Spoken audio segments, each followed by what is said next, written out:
Okay, very good. It's 2:00, and welcome to the special liquor control meeting for today.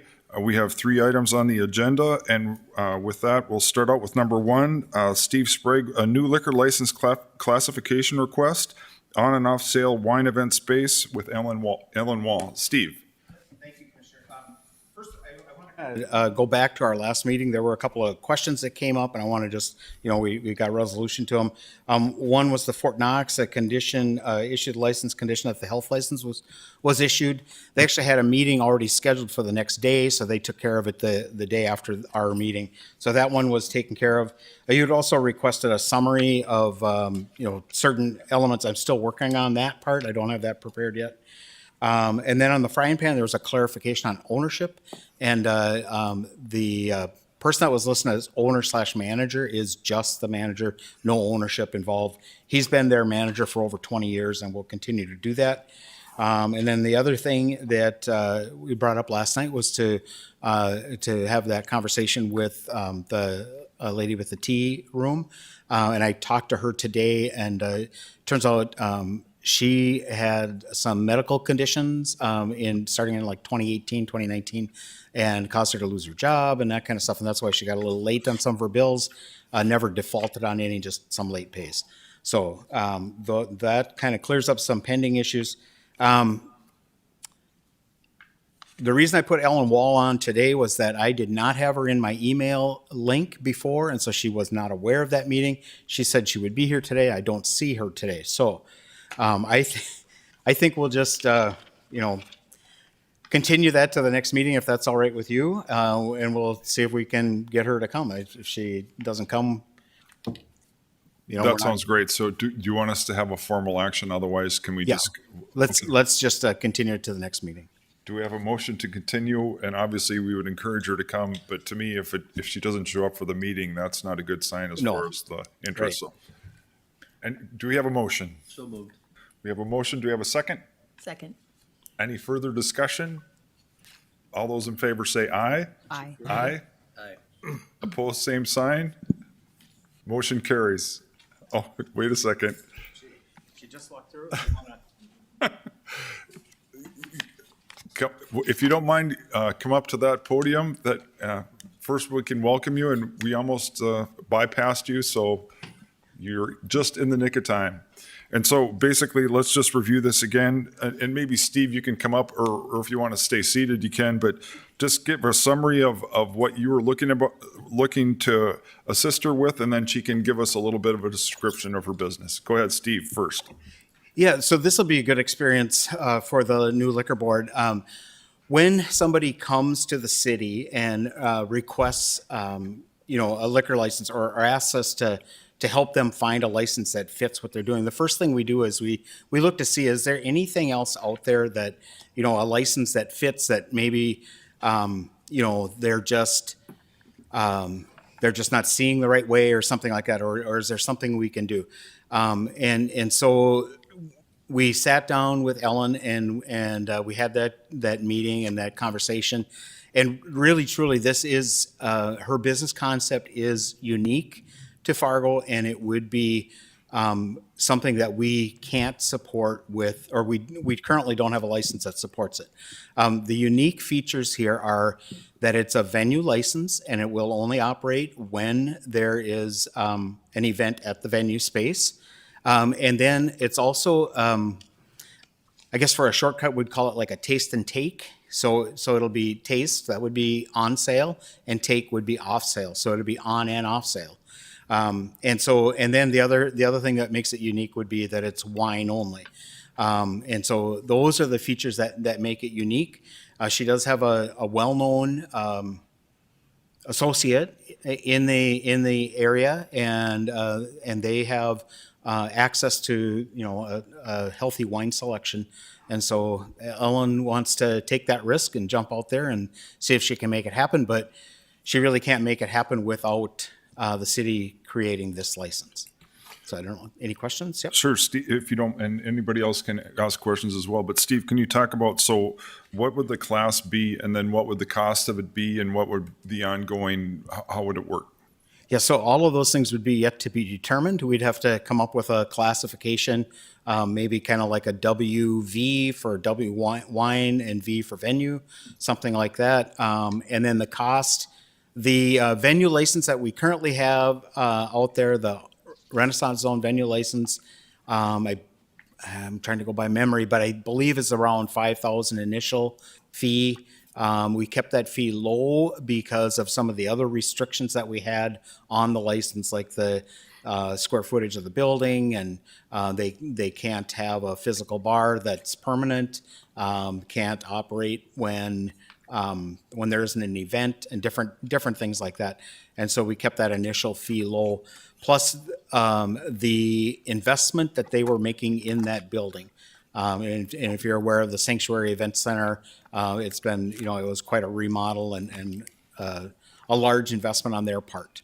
We always kind of use that term skin in the game. We want to make sure that we don't have, four guys sitting around a bar, each throwing $1,000, and they go and try to open up their own bar kind of thing. We want them to have an investment, be committed to doing things right. So. One more, they would also have to go through server training, whoever, obviously, Yes, and then absolutely. Yep. and then the ongoing, would it be 5,000 a year, or is it just a one-time fee? And then how would the ongoing be? Well, so most of our ongoing licenses are in that $1,000 to $2,000 range, and so I would think we'd probably park somewhere in there. Okay. So again, that would all yet to be determined. Kind of needed to feel the appetite for the board and the community, and to see if Ellen could would be able to make a go of it. I think the one thing to caution anytime we issue a new license is that we do not have license creep. So we don't have her coming in and saying, I just want a wine license now, and then coming back in a year and say, well, if I have single malt scotches, then I'll be able to make it as a business, and then come back in a year and say, pretty soon you end up with a full alcohol license or something. So I think that we'd want to be, extremely clear about that this would be, we would be limited. We'd be right in that box. So today, what you're looking from us is whether we would recommend to you to start working on it and then bring it back to us once you had some type of proposal for this license. Is that basically what? If this board thought that this is a worthy venture, we would seek the approval or the direction of the city commission to create the license. Okay. And at that point, then our city attorney and I and probably the license potential applicant would all sit down and meet and try to craft this license, see if we can come to something that makes sense. Any other comments or questions? Otherwise, then we'll proceed to have Ellen, and then we might have more questions after that. So if you would go ahead and introduce yourself and a description of what your plan is, we'd appreciate it. Go ahead. Yes, thank you, Steve. I appreciate it. My name is Ellen, and I am the assistant manager over at Maxwell's Restaurant and Bar in West Fargo. And we have undertaken a project downtown. Much like the Sanctuary, it is a full remodel almost on where the old VIP room was located in the DeLandrecy building. And we are going for a very exclusive, exclusive in the sense of wine. We want to promote the wine sales that we already have at Maxwell's and expand that side of our business, and build a small venue in the space down there. So we have started the remodel. I actually do have photos and everything if anyone is interested in looking at the space and what we are doing down there, as well as drawings for the whole front side. It's really exciting, really cool. So on the liquor side of things, we are looking to do a off-sale wine license. Currently, there is a wine license for on sale, but for the purposes of the space, we would like to be able to have people sample the wine, taste the wine, but also take a bottle of wine home if they choose to. And that's where we are unable to do that with the current licenses at hand. So with this, again, Steve explained quite a bit of it already, and we would really like to breathe some life into that space again. It was there for quite a while, and it's something that we would, not only with downtown, but just in Fargo in general, we would really like to bring Maxwell's also to this location, as with that name. It's a very well-known name, and something we are very proud that has done well and succeeded in West Fargo. So does anyone have any questions for me? Otherwise, I'll go through my my other points here that are not covered in the current licenses that are offered. I think you can go ahead, but can I ask you a quick question? So when we first met with you, Steve and I did a while ago, and then you were going to talk to some of the other license holders. Have you done that? And can you kind of summarize that?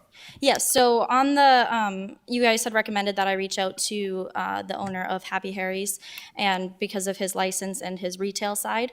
So the one of the main concerns was the retail portion of this, and again, it's not going to be an open to the public, you can walk in there and buy a bottle of wine. This is going to be event exclusive, it's going to be ticketed, it will be all pre-sale, and there will be stipulations as far as, especially on the liquor side and concerns there with underage and whatnot. We will have things in place, so if there is going to be underage or minors there, that there have to be food sales as well. And I've set up partnerships with caterers, and as well as spoken to the owner of Happy Harry's and reached out to a few others just to see their point on it, because again, it's not trying to take away from their business. This is something that wines that they may not even offer, but will potentially have access to if they choose. But we would get the education out there and be able to really give that experience of wine in this area. If that answers. Okay. Otherwise, I'll continue with my list then. Okay, so why other licenses will not work? It is an event-only space. It's not a restaurant that is open daily, and it is also not a retail shop.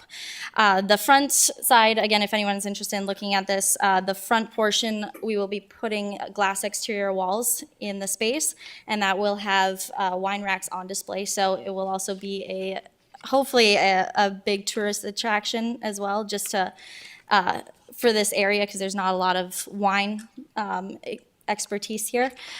So with that, it's not affecting the retail side because it will be exclusive to wine drinkers and people that want to educate themselves more on this experience.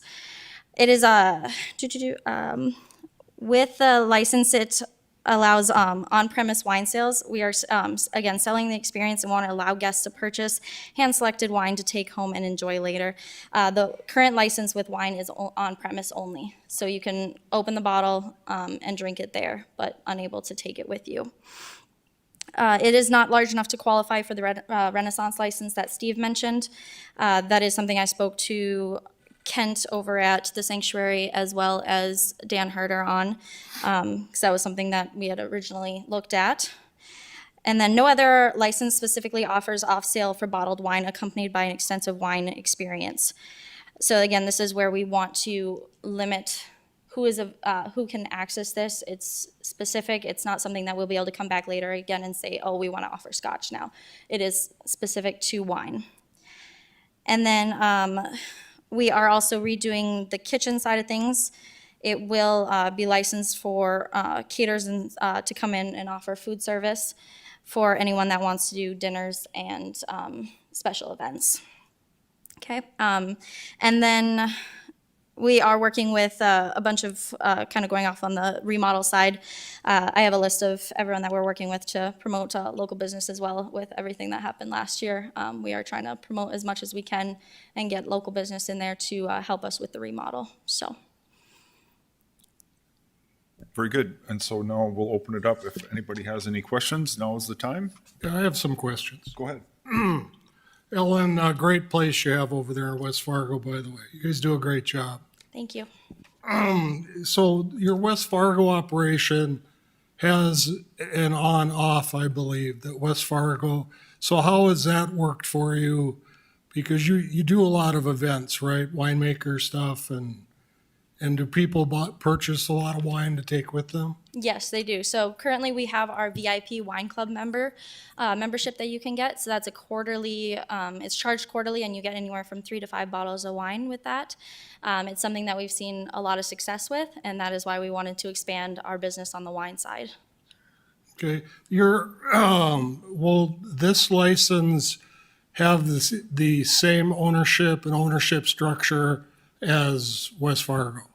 Yes, it will be very, very similar on the ownership side. Okay, well, that might be something to check on when you say very similar, because if you're working out of their inventory, there was a state tax commissioner's ruling several years back about retail to retail or transferring inventory, that may be illegal.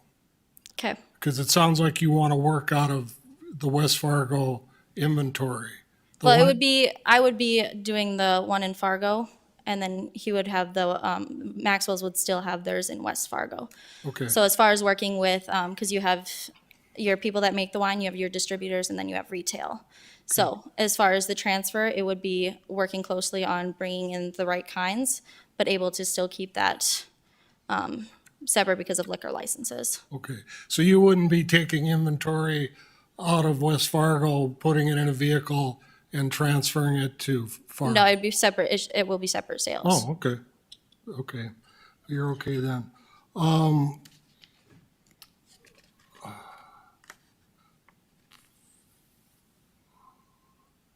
If you have another one, we can come back to you. Kay has a question. Sure. Go ahead, Kay. This might be more of a Steve question, but you said that that you would not allow patrons to cork their wine if they didn't finish a bottle and take that with them. That's part of the off sale that we want to be able to offer. Okay, but if they didn't finish their bottle during their dinner, is there an option to cork that and take that home in addition to buying another bottle off the shelf? I'm concerned about them thinking they'd have to polish it off because they don't want to leave it and waste it. Yeah, and I have to, I guess, Steve, I have to double check on that because I know obviously in West Fargo, we have that on and off sale liquor license, so they are able to cork that and take that home. And that's where we would like to offer that experience. Whereas if it is a tasting, they won't be purchasing the whole bottle. And we would have to figure that out with pricing, so people wouldn't feel obligated to drink more.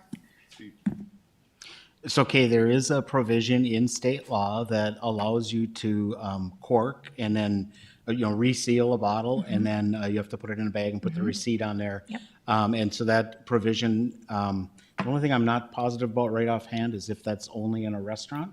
But if they have a restaurant license with their kitchen that they're having, then that would probably qualify. So there'd be some details to work out to make sure that that would be acceptable.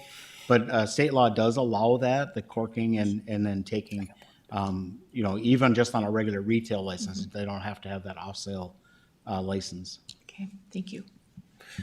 Just one question, Ellen. Can you tell me what kind of the business plan is in terms of how often this events would go on? And then will it be Maxwell's that caters as well as other places? Or just give me a little feel of how the operation will work once it's up and running? Yes, so as far as the wine dinners and wine tastings, we would like to offer that on a regular basis. Hopefully, we can do it weekly to bi-weekly, or not, sorry, weekly to bi-monthly.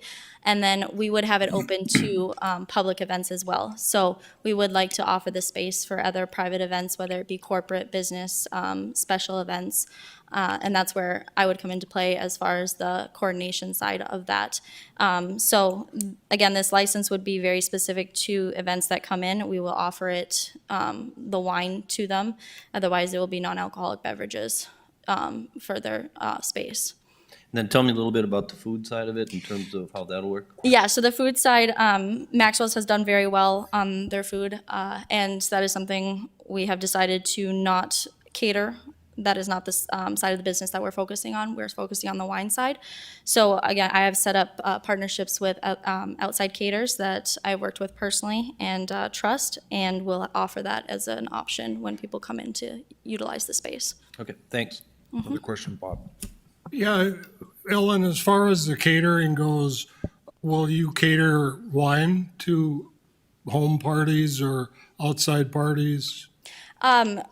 I'm worried about the space right now. As far as going other places, that's the experience is coming into that space, going down to the lower level, and the building itself, it is beautiful, and that is what we are going for. And I have not thought to expand that outside of there yet. If that's something down the road, it could be an option. We may explore that, but it's an event space. People are coming there for that. Okay, and I would check with your attorney on that too. Okay. That gets into delivery and so forth, so, Thank you. yeah. And I guess I'm sorry, well, somebody turned my microphone. I have a question for Steve.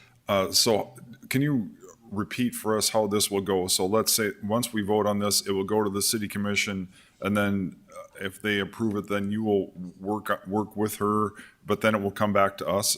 Can you kind of give us a short description of that?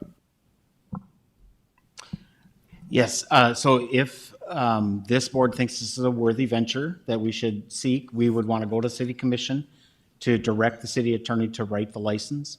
And then after we've met and crafted the license, we could bring it back here for you to approve it or to, take a look at it before it goes back to city commission for receive and file first and second readings.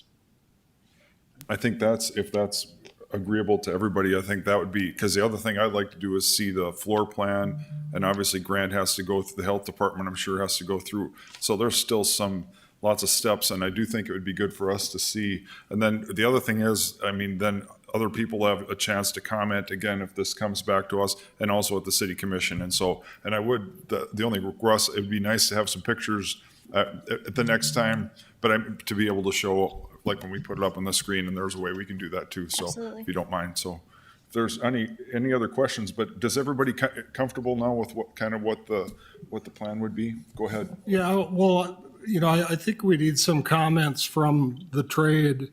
I think it's great that you talked to Happy Harry's, but this reminds me a lot of the development of domestic wineries at a state level, as they looked for what were being called carve-outs.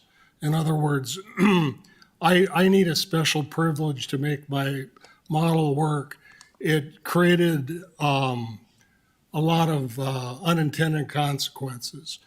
And so, I have some questions about how this would work, how other license owners, would a B license that pays $100,000 for a license say, well, this person has an advantage over me. We're both off-selling wine, but, this business can sell a meal and then sell them. I can't do that. So I think there's a fairness factor, and it's, again, I've heard it brought up before that it's not our job to protect, certain retailers, but I think we need to make sure we're protecting the market so that it remains fair and balanced and competitive. And these unforeseen consequences, they cause a lot of problem. I've seen it happen. So I think there's going to need to be some discussion about that. And I'd be interested to see what more of the current trade say about it, both on and off premise. Because this is a great idea. It's, the future, things change. Wine is a great hobby for a lot of people. However, it is certainly an advantage over existing licensees. And we can say it's a small amount of wine, but the premium high-end wine business is very sought after and coveted by all retailers because the margins are good, the dollars per sale are good, et cetera. So it doesn't take a lot of volume to make a significant amount of dollars in that high-end wine business. So I think it's important. Those are very good points, for sure. Any other comments or questions? And actually, I have a question for Nancy. Since we voted to continue it, can you give us some advice on how we should go forward without getting into trouble and having the police chief arrest us and take us off? Well, I think that Robert's rules would allow you to bring it back at the same meeting, so you could bring it back at this time by making a motion on it. So is anybody willing to bring this issue back on the agenda? I make a motion that we bring back the issue of the wine V or WV license and move forward that. We have a motion. Do we have a second? And so are you also motioning that we proceed with? Yes. Okay, so we have both combined together. So do we have a second? I'll second it, and I'd like to know a little bit more about what defines the catering in this case. So what are the guidelines around the food that needs to be offered? Can you answer that for us? Oh, or is- sorry. Is Yeah. that- So can you repeat that one more time? Well, I'm curious about, if you were to, someone were to book a party same day or something like off the cuff, what are the food requirements? Like what counts as catering? Yeah, absolutely. So that's where my experience comes in as well. I do event planning on the side, and I have a lot of resources and vendors that I work with personally, and would like to bring them business as well in there. And since Maxwell's was clear on the not wanting to expand on the food side, which I completely understand and respect, it is something that we I had talked to Commissioner Pipecorn and also Steve on setting up guidelines with that, especially with the liquor sales, because that's something with consuming alcohol, we would like to have the food as a requirement as well. So whether it be just a tasting and we have or offer charcuterie boards, I have those partnerships set up to be able to come in and set that up. And then as far as anyone under the age of 21, we also want to have food there for them because they can't obviously enjoy if there is wine purchased for the event space. Sure. So does that answer everything Yes. for now? Okay. Yes. I can go more into detail later. That's a second for me. So we have a motion and a second. Any other further comments or questions? So once again, Steve, the next step will be, it will go to the city commission. Then after that, if they approve it, then we will work on it, then it will return to us. Is that correct? That's correct. And so the other thing is, you talked about, we want to make sure we have time for public comment, also from others in the industry. I do think that's important too, and so they'll have multiple times for that too, correct? That is correct. Okay. Any other comments or questions? Are we ready for a motion? Or we have a motion and a second. Are we ready for a vote? All those in favor say aye. Aye. Aye. Opposed, same sign. Motion carries. Very good. Thank you very much, and we'll look Thank you. forward to it. And now we will move on. We apologize, Chief. We had you getting up one time already, and so we have a couple of items on the agenda. Police Department monthly report, then West Acres Bowl, AKA Cactus Jacks, and Africa Nightclub. Chief. Sure. Thank you, sir. The Cactus Jacks incident involves, it was an investigative follow-up from a fatal vehicle crash that our department investigated on February 13th of this year. As a follow-up to the crash, we were able to identify that the victim and the driver had previously been at Cactus Jacks prior to the incident. So as part of the investigation, we acquired video from Cactus Jacks, and as part of that video analysis, our personnel were able to see that the driver, who is 19 years of age, along with another underage person, entered the tavern, the bar, and were served without being carded. So there's video evidence of failure to card underage person. That's the violation that we're bringing before you for consideration. My recommendation is simply to follow the matrix. We don't have any other recent or other violations that have been brought to our attention.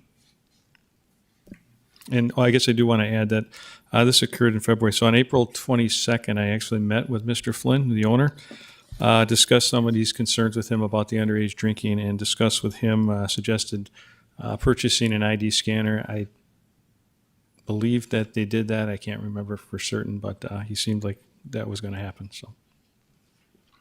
So can you, Chief, if you don't mind me asking, so you gave him kind of a list of things that you requested. Would you say that they followed most of those?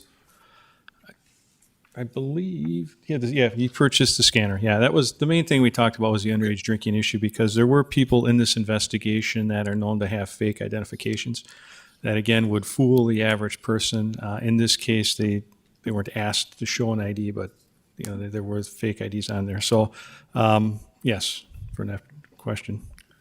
Was the person who served them up to date on their certification? Both of the bartenders working had been server trained, one in 2018 and one in 2020. And can I ask, what's the recommended at this point for them? What is the recommend on the? The matrix is a $500 penalty with no license action. Nancy, Checking. can you help us with that? Checking my Yep, notes. That is Yes. correct. It's a $500, but may be waived if the server did have server training at the time. so that 500 may be waived.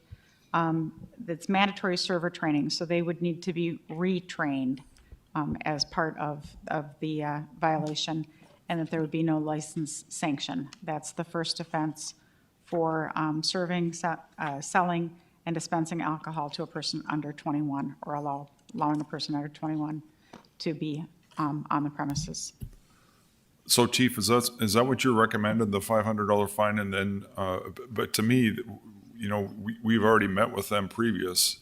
And so, but can you summarize what your recommendation then is? Well, I'm just recommending following the matrix for the first offense, unless the board can do something different if they deem appropriate. How long has Cactus Jack's been open? About 1970. Okay. And there's been no previous violations? I don't believe so, ma'am. We had a problem with a bartender staying open longer than authorized. That was a couple of years ago, and he was fired instantly.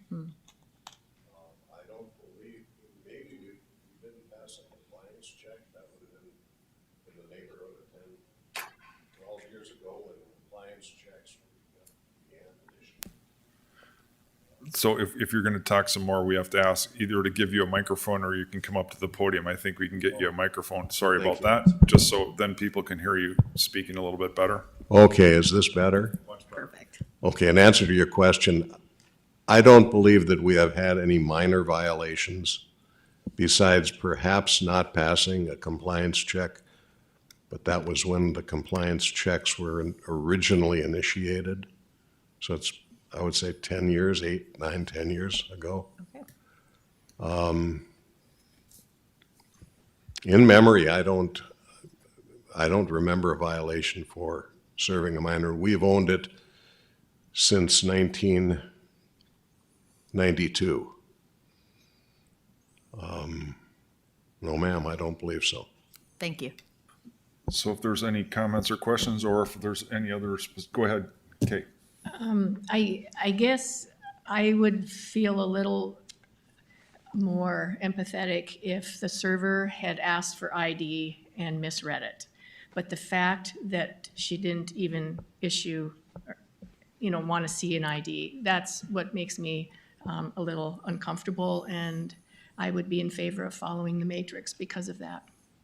Ma'am, I don't mean to argue with the police findings. Yep, no, this is not, this wasn't directed at you. So Okay. that was earlier. This is just us Okay. Thank you. So I don't know if there's any other comments or questions, but basically, if you want to make that into a motion, we can sure do that. I will make a motion that we follow the matrix. Do we have a second?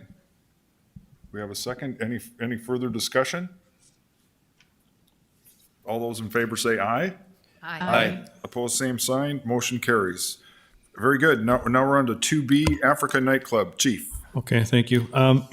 There's a lot of information, and I believe was passed along to the board in their packets. I'm not sure how much time everyone had to consume this, but I'm going to walk through a plethora of incidents that occurred over the months of April and May at the Africa Nightclub, and be happy to take questions along the way so that you have an understanding. I'll kind of pause as we go through to make sure that we understand the same information. And at the end, I'll have a motion for you to consider. To start with, on March 11th of 2021, I met with Francis Brown, who is the manager of the Africa Nightclub, as a follow-up to some other establishment owners that I met with relative to calls for service that we saw were either increasing or significant at their businesses, and providing them some guidance relative to how they could better safeguard their establishment, prevent underage drinking, that type of thing. So I met with Mr. Brown. I think Attorney Mark Fries was there at the time, and a couple other people from his team, and had that discussion, very cordial discussion. And we talked about the ID scanners, the prevention of underage drinking, and the calls for service at the facility. They seemed very receptive to that. Subsequent to that meeting, through April and May, we've seen some very significant events that have occurred there. So I want to walk through all of these and make sure that the board has an understanding of what's been happening. Starting on April 2nd, our officers responded. This was actually at 12:50 in the afternoon, unusual time. Maybe that's an error. To a 911 call from the Africa nightclub phone. This was the phone from the facility itself. Voices in the background didn't sound like there were any problems, and it was disconnected. So our officers went there to ensure safety. They were advised that everyone was okay, and the staff may have accidentally called 911. On April 2nd at 10:58 p.m., a very intoxicated female reported there were underage kids in the club and hung up on dispatch. Officers responded, spoke to the owner of the club, who said they had to remove a very intoxicated female from the club. He told officers they were very good about scanning all IDs and making sure to remove any minors or anyone who causes a problem. I would just ask that you remember that statement. On April 3rd, at 11:01 p.m., our officers were sent to a loud persons at the Africa Club. A citizen reported they could hear the bass from the music coming from the club and it was shaking their house. Officers spoke with management and advised them that their bass was affecting neighborhood homes. They asked if they could turn it down and they said they would. The staff said this was their normal level for the club. On April 11th at 12:09 a.m., our officers responded to a call from someone at the club indicating there was a lot of yelling and screaming, not from much information provided. Again, on many of these calls, multiple officers respond because we know the size of the crowd is often large at this time of the evening. Officers arrived on scene and found a female complainant was upset with the club because she had been asked to leave. She claimed she was assaulted at the club on a prior date but did not want to contact the police about it. Management requested she leave and be trespassed. Officer subsequently did that and then waited for her to leave the scene. On April 18th at 9:16 p.m., we had an accident that occurred there that was a late report, not, I guess, anything significant there. April 24th at 12:34 a.m., staff reported there was a female in their parking lot discharging a firearm in the air, an attempt to stop individuals involved in a physical domestic. Again, the fact that they called for that kind of activity is not negative, but in the overall perspective of what's happening in the club, when I get to the end here, I think you'll understand the rationale. Again, multiple officers respond to the shots fired. They detain multiple individuals. The female was arrested for aggravated reckless endangerment and obstruction of a government function. Another male involved was arrested for preventing arrest, felony charge. Multiple individuals were trespassed. During this incident, April 24th, it was discovered one of the involved individuals was a minor and allowed in the liquor establishment, a violation of city ordinance and state law. Officers issued the owner of the club a liquor established incident form and referred the minor to the prosecutor. On April 25th, 2:27 p.m., an employee with the club reported that he was assaulted by an individual 2 days prior at the club. Again, didn't want to report it, but wanted officers to know in case the suspect returned to the club and caused problems. So they went and took that report.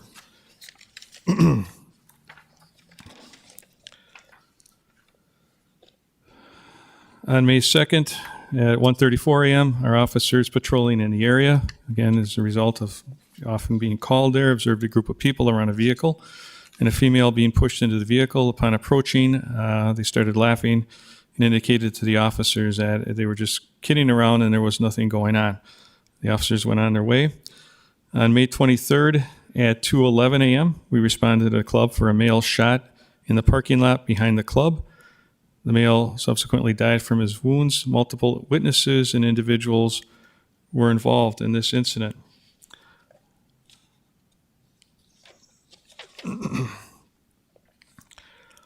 That's still an active homicide investigation, and I'm going to walk through some of that in just a second. Subsequent to the homicide on May 30th at 12:53 a.m., our officers responded to a female saying she needed police and she was at the club. They located her. Security indicated a female got into a verbal argument with her boyfriend and left in a cab before officers arrived. They were unable to contact or identify the female.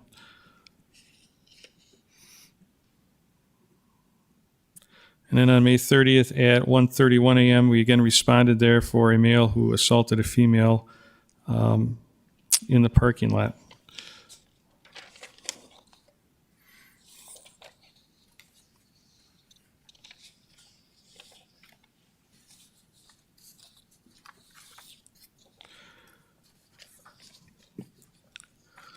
On May 29th, so I'll skip a little bit out of order, at 11:20 p.m., our officers were sent over to 3810 on Main Street, which is Simonson's, a closed business, because the driver of a party bus who had just left the Africa Club with 30 patrons had to pull over and stop and call the police because the patrons were so intoxicated that some of them began to urinate inside the bus. Again, this whole crew of 30-plus people was aggressive and towards the driver and intoxicated. In order to resolve the issue, our officers rode on the bus so that they would take them to their hotel, and several other officers followed in vehicles. So again, quite an expense of law enforcement services because a large amount of people exited the club highly intoxicated and got on this party bus. The May 30th, 12:53 a.m. incident was a possible fight in the parking lot. Again, that's where the lady had left. Subsequent to that, at 1:31, we got sent back for another fight in the parking lot. And we had a male and female there who were in some type of a dispute. A fight had started in the bar between the male and the old boyfriend. Both parties were separated. Again, multiple officers responded. They were sent on their way shortly thereafter. The woman called from her residence because that same male had followed her to her house and assaulted her. Not necessarily the fault of the club, but the point is that people are continuing to overconsume and they are continuing to get into fights and disturbances as they exit the club. So let's go back to the homicide on May 23rd. So there's a lot of work that has been done in this investigation and a lot still to be done.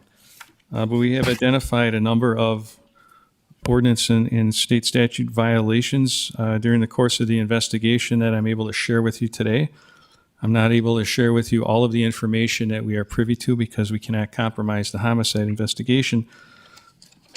But if you look at, there's a memo dated June 11th. If you go to the fourth page, there's a synopsis, and then there's some details down there. Okay, so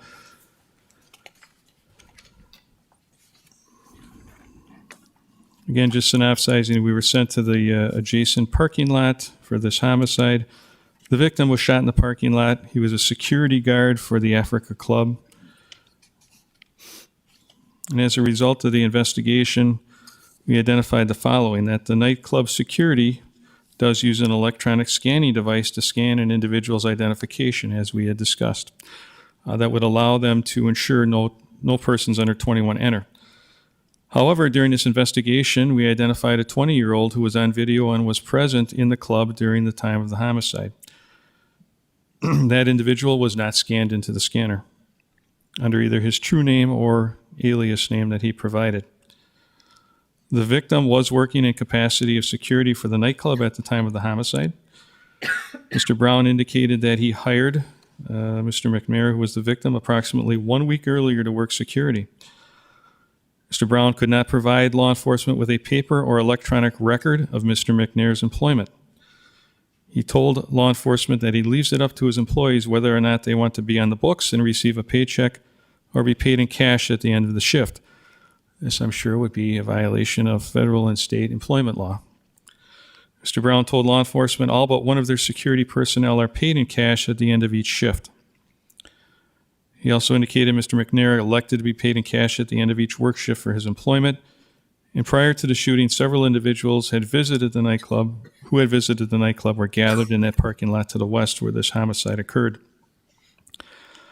Multiple security personnel employed by the nightclub told law enforcement that Mr. Brown had instructed them to clear the parking lots of people after the bar closes. Oftentimes, these security guards are armed. This includes off-property parking to the west. Multiple security personnel employed by the club told law enforcement they carry handguns when they clear the parking lot after bar closing. Mr. Brown told law enforcement he has no knowledge of a security carrying handguns.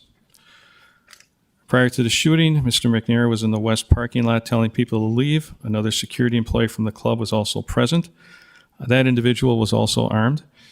A security employee of the nightclub and a patron of the club told law enforcement that nightclub security pats down customers at the door to see if they have any weapons.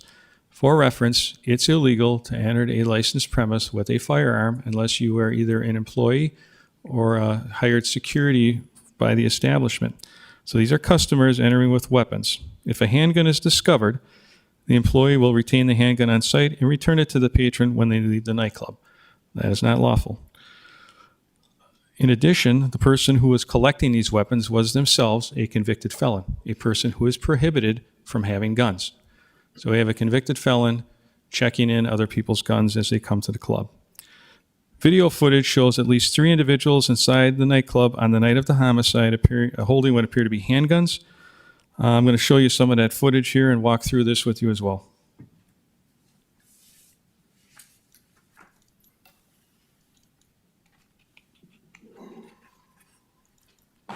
Or not.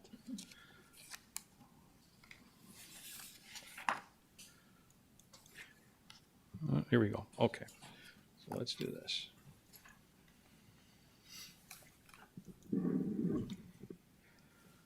So there's 3 males. We've obviously covered up their face so as not to compromise them or the investigation. This is male number 1. You can see him. This is in the bar area, holding a handgun in his left hand. Same individual is in the kitchen. Another thing that we found through the video and the investigation is that these individuals, whoever they are, were keeping their handguns in the refrigerator of the kitchen.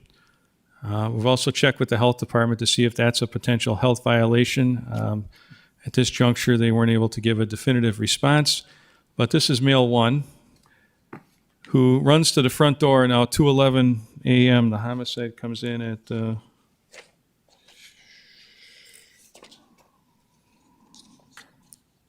2:11. So at the time the shooting and the homicide happens, this individual runs to the front door. When people start running in, he disappears from camera while near the front door. Reappears later holding a gun, enters the kitchen with a gun, enters the bar, checks the doors, goes outside near the stage, comes back in, walks through the bar, and then enters the kitchen and places the gun in the small fridge. 5 minutes later.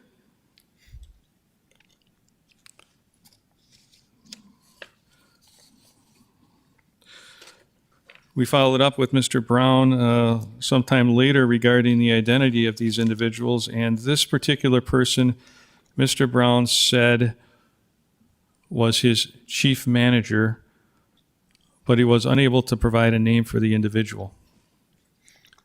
This is male number 2, also in the kitchen in the bar with a firearm. 2:11. He's actually in the seating area as people start running in. He appears to pull a firearm from his person and look out the front door. He walks through the bar while holding the gun, enters the kitchen, goes into the room behind the kitchen, walks back, enters the kitchen again, goes into the room, enters the kitchen, racks his gun, enters the bar, goes behind the bar, walks to the outside door near the stage. Then he lets male number 1 in, who is also armed from the outside door, and then they stand in the doorway. Back inside, we don't know what he did with the gun for a couple of minutes, and then at 2:22, he's entering the kitchen. The kitchen opens the small fridge where male number 1 puts his gun. Male number 2 puts at least 1 gun, unknown if it belonged to male 1 or 2, into a different storage area in the kitchen. He then put his hands at the back of his waistband, unknown if he had a gun at that time, walks to the other room, and then goes outside. That individual, according to Mr. Brown, was his head of security known as Adrian. Number 3, again, holding a gun in both the kitchen and the bar area, runs into the bar from the front doors right at the time the shooting's happening, towards the stage out of camera view, and then from the stage you can be seen holding a gun, back into the kitchen, appears to put a gun into a bag he has over his shoulder, walks into the bar area, then outside through the front doors, back inside through the kitchen and into the bar, and then back outside through the front doors. That individual, Mr. Brown, told our investigators he believed was with security, but he couldn't confirm that. He also told our investigators, this was on June 15th, that he would confirm their identities and get back to our investigators, and he has not done so as of this moment. The reason obviously that's important is because if you could properly identify them as staff, it may not be illegal for them to have guns, although keeping them in the fridge isn't the greatest idea. So that's what we've learned there. Again, I think I just went over that information with you. In the homicide investigation itself, again, there are, and this isn't, just for your knowledge, there are other criminal investigations that are ongoing in addition to the homicide as a result of things that have been uncovered, either with persons or evidence that has come to light during this. So again, this is just the information that I'm able to publicly share with you at this juncture. And then I think you all received a last memo dated June 25th with, again, another follow-up in terms of trying to clarify some of these individuals and who actually owns the club and has control. That's a June 25th memo, where again, Mr. Brown does identify himself as co-owner of the club along with Corey Schultz. Mr. Brown tells our detectives that Schultz is primarily the financial partner, but helps out at the club on occasion. And Adrian Green is the general manager. He told detectives that he oversees the bar and restaurant staff and has some oversight of the security staff. There seemed to be some confusion about who was in charge of security at the club. At least 3 individuals were identified as being in charge, and names are listed in the memo, one of which is nothing more than a nickname. These individuals, as you read through the memo, basically say, well, that guy's the head of security, and the other guy will tell us that the other guy's in charge of security. Mr. Brown says Rodriguez, who I guess Adrian Rodriguez, was in charge, but a male named Spade filled in for him on occasion. Mr. Brown told detectives he didn't know Spade's actual name. He has not been identified or interviewed at this time. Most of the security personnel who have been interviewed indicated that they reported to Rodriguez. Rodriguez told detectives he's the most senior security member, but he didn't hire or fire personnel. He was kind of in charge of security and worked whenever he was needed or wherever he was needed. As far as employment of the security staff, they are mostly hired on an as-needed basis. According to Mr. Brown, Mr. Varpa is the only security person on the permanent payroll. And he is not either of the 3 individuals in the video that we showed you the photos. All security staff, again, according to Mr. Brown, are paid in cash. Apparently pays them from, he told them that's, one of them was paid from proceeds from the cover charge. In regards to questions about firearms being allowed in the club, again, a lot of inconsistencies in the statement. Mr. Brown said only 3 people had his permission to have guns in the club. No one else was authorized to have guns in the club. So far, we found 2 employees with guns on the night of the homicide, and Mr. Brown said he was unaware of that. And then we have at least one of the people in the video that he really doesn't know who that is. One point that was brought up fairly consistently in our investigation, these are through interviews of multiple individuals, was again this whole scenario of a pat-down that was done on anyone entering or re-entering the club. It's unclear what the procedure is for guns that are found on patrons. Brown said he had never caught anyone in the club with a gun. Rodriguez said that if someone tried to get into the club with a firearm, he would not confiscate the weapon and would have the patrons secure the gun in their car. Mr. Green confirmed this and added if a firearm was found that Vakpar would tell him about it. Mr. Varkpa told detectives that if a firearm was found, it would be turned over to Rodriguez and then, quote, someone else. One of the bouncers interviewed said any found firearms were turned over to Rodriguez or Spade, who in turn would turn the guns over to Brown. The bouncer wasn't sure if the guns were given back to the customers at a later time. Another individual that was interviewed about this case indicated that there was a rumor that paying the right person $50 would allow one to get into the club with a gun. So a lot of inconsistencies relative to who has guns and why. I think one consistency is that we definitely are not getting the truth in terms of, I think, significant safety factors and the prevalence of violence, over intoxication, and disorderly conduct that's been occurring at the club. One other thing that was seen on the video during the homicide investigation was a patron purchasing a full bottle of liquor across the bar. Now, normally that's an off-sale type of a thing. They don't have an off-sale license. And checking with Auditor Steve Sprague, he indicated that purchasing that full bottle of liquor would not necessarily be illegal, assuming that the patron consumed it on the premise before they left. Again, this could be one of the reasons why we see so much over-intoxication. I don't have answers to why that was done, but just again for the board's edification. Are there any, before I go into my next part here, are there any questions from the board that I can clarify or answer? Was Mr. Varkpa there the night of the homicide? I can't answer that. Understood. Okay. So just for reference, City Ordinance 25-1510, sub B, sub 6. Sub B says that the commission, meaning the city commission, may in its discretion suspend or revoke for cause any license issued under the provisions of this article. The grounds for suspension or revocation shall, among others, include the following. Part 6 states that the licensee conducts his business in a manner which results in, encourages, or is conducive to the creation of disturbances of the peace, disorderly conduct, or any other violations of federal, state, and/or city laws. In addition, subsection C states that the grounds enumerated in subsection B that we've just discussed shall not be deemed to be exclusive, and any license issued under the provisions of this article may be suspended or revoked by the Commission for any other reason deemed by the Commission to be sufficient in order to promote and protect the public health, safety, morals, and general welfare of the people of the city of Fargo. So my recommendation to the board is that the board motion for the Commission to suspend the license at the Africa nightclub for a period of time that the Commission deems appropriate, pursuant to city ordinance that we just discussed. I have significant concerns about public safety. If this establishment continues to operate under its current management and scheme, we have seen a continual increase in calls, in violence, especially gun violence. We've illustrated for you today really the improper and illegal business practices, setting aside the legitimacy of the information that we may or may not be getting from Mr. Brown relative to who works there, who's allowed to have a firearm and who's not, and how firearms actually get into the facility.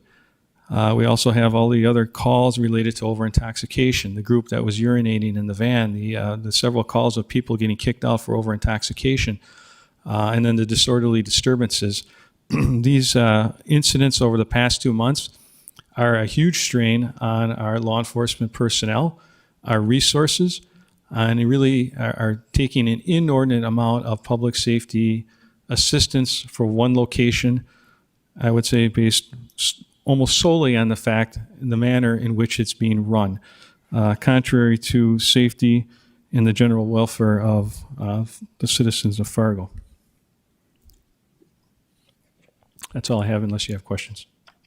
Any questions? And I do, if the owner is here and wants to get up and speak for himself, we'd love to have you get up and speak. But I'll give you my perspective. That's downright scary when you have security staff that you don't know who they are with guns, and and they're being paid in cash, and they're keeping. I don't know, Grant. I don't know what your policy is about refrigeration of handguns, but that can't be a very common practice. And I don't know what the hygiene is, but anyway, I'm being a little facetious, and I don't want to get in any trouble. But it's beyond. It's scary to have that happening in our city, and to be clearing the parking lot with armed people. I've never heard of that, Chief. I don't know about you, but that doesn't seem like a very good way to ask your patrons to go home. Well, and just for, I guess, your knowledge, we've checked with the board that regulates armed security, and it's not clear because we can't get clear answers from Mr. Brown as to whether or not they're his employees or they're a private security guard firm there doing work for the firm. Some of that would relate to whether or not they need to be licensed in a particular way and have certain training, but we really aren't able to ascertain that. Any other comments or questions? Go ahead. Yeah, you know, a lot of times the bars that have the biggest problems, it's a function of volume. And I think in those cases, you can understand it, but in this situation, it seems to me there's an extreme amount of negligence from the top down. When they don't know the names of the managers, et cetera, that in itself, to me, is criminal. That there's this negligence of who's running what the rules are, et cetera. So I agree. Kate, do you have some comments or questions? I seem to remember that when they first applied for their liquor license, that there were some issues with the background check. I don't know if that's appropriate to bring it up here or not, but And Steve, maybe you can, I don't remember the history, but that was a while ago, and I don't know if we need to go into that, but there were some issues there. okay. I think absent city attorney input, that I would focus on the events of today. All right. Any other comments or questions? I'd just like to kind of say here that I agree, the negligence as it relates to the employees is really, it's kind of stark here. A lot of these rules that we have about serving, they're not just to protect patrons, but to protect employees. This man who died was an employee at this establishment, and we need to make sure that the people who work in these establishments feel safe and that they deserve that safety to work in a safe place. Any other comments or questions? Otherwise, we'll accept a motion. My only comment is, I don't know if there was somebody this is Nancy, sorry, whether there was somebody here that wished to present. If there is, if you want to come up and introduce yourself and use that podium, that'd be great.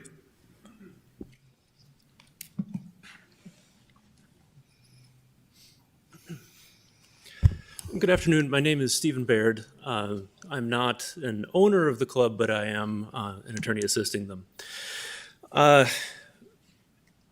One thing that I would like to say is, when you lay it out this way, it does look very bad.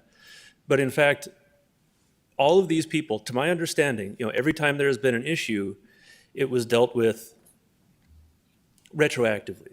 So when you have individuals in a bar who become intoxicated and decide to fight, you generally do not know they're going to do that beforehand.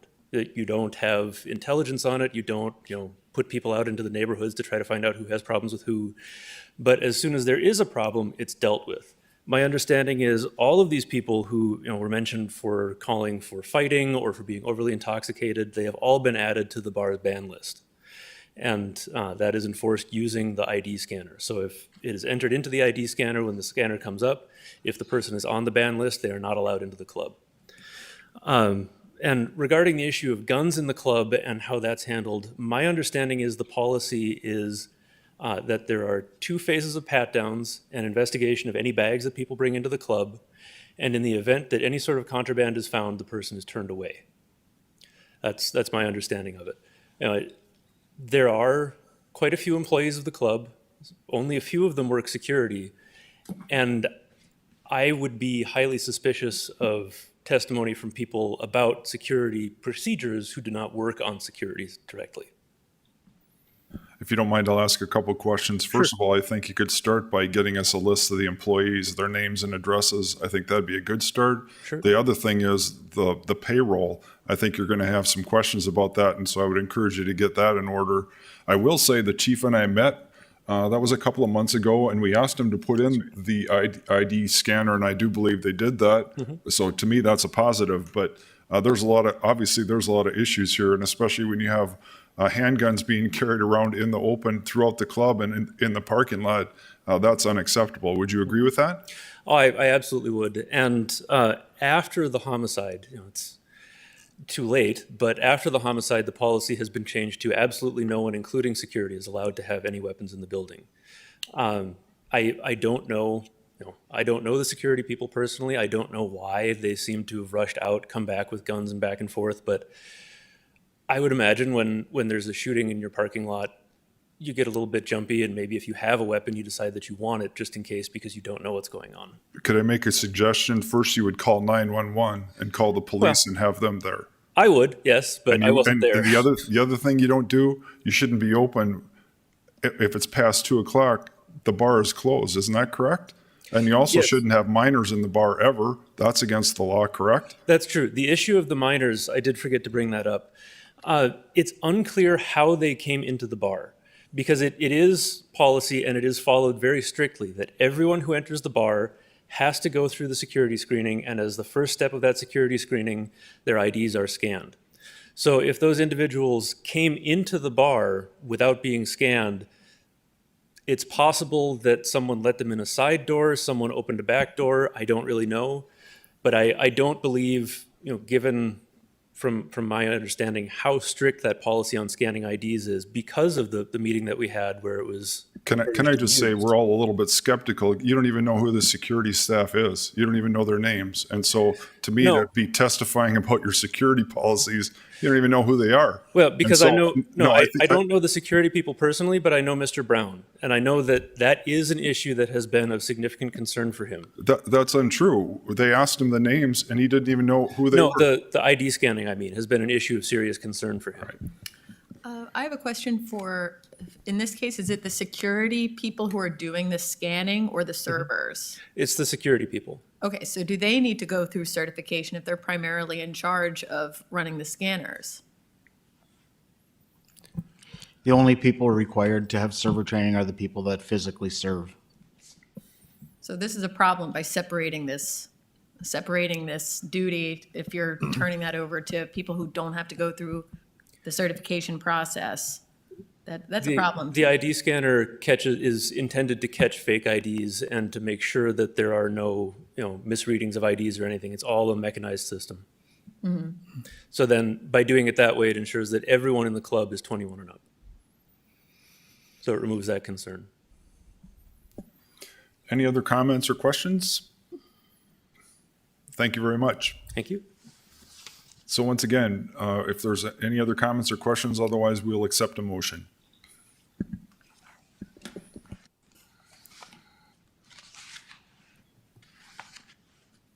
So we have to decide if there is a motion for suspension, we have to decide the duration? Is that? That is we the would have to commission's decide that. responsibility. Yes, sir. So yeah, my motion is for the board to make the motion to the commission to suspend the license within a period, a timeframe that the commission feels is appropriate, because there's others, I think Nancy might have some more information. There's other procedural things that may occur prior to that meeting. So for this board, stop me if I'm wrong, Nancy, you're making a recommendation to the commission for that action. And so it will have to be heard and decided by them. You can, I think, can they recommend a timeframe or? You can recommend a time frame. Of course, that's a recommendation to the city commission, and the city commission will be making the ultimate determination of suspension, revocation, or other penalty. Go ahead. Would it be proper to leave part of the recommendation open-ended, as in, satisfy the city that there's competent management on staff? Something under those lines? I would agree that, yes, it appears that there would be further oversight potentially needed under the circumstances. So there might be conditions to the reinstatement on the suspension. Again, this is kind of untread waters. So we are trying to work through the ordinance that doesn't give us quite that particular direction. I would add too that, we'd have to review and see our food and alcohol license too. Would that be suspended in conjunction with their liquor license from the city? Thank you. Any other comments or questions? Do we have a motion? I'll make a motion that we move forward with recommending to the council that the license be suspended for a period of an appropriate number of days, which I would personally say 60 days, but I would be open to amendments from any other members of the board. Second. Motion and a second. Any other comments about the motion? All those in favor say aye. Aye. Opposed, same sign. Motion carries. Very good. Number 3, moving on, auditor's compliance. And Steve, we have 3 items on there.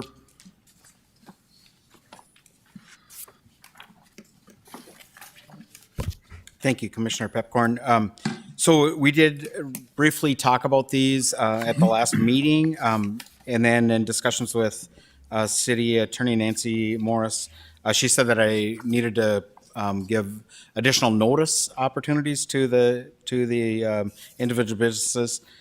So again, the Brutus Clubhouse, we have sent the proper notice now of the food percentage failure, and the guideline says that they're for a 6-month period, they need to close 1 hour early, and then there would be a second audit at the end of that time to see if they've gotten back in compliance.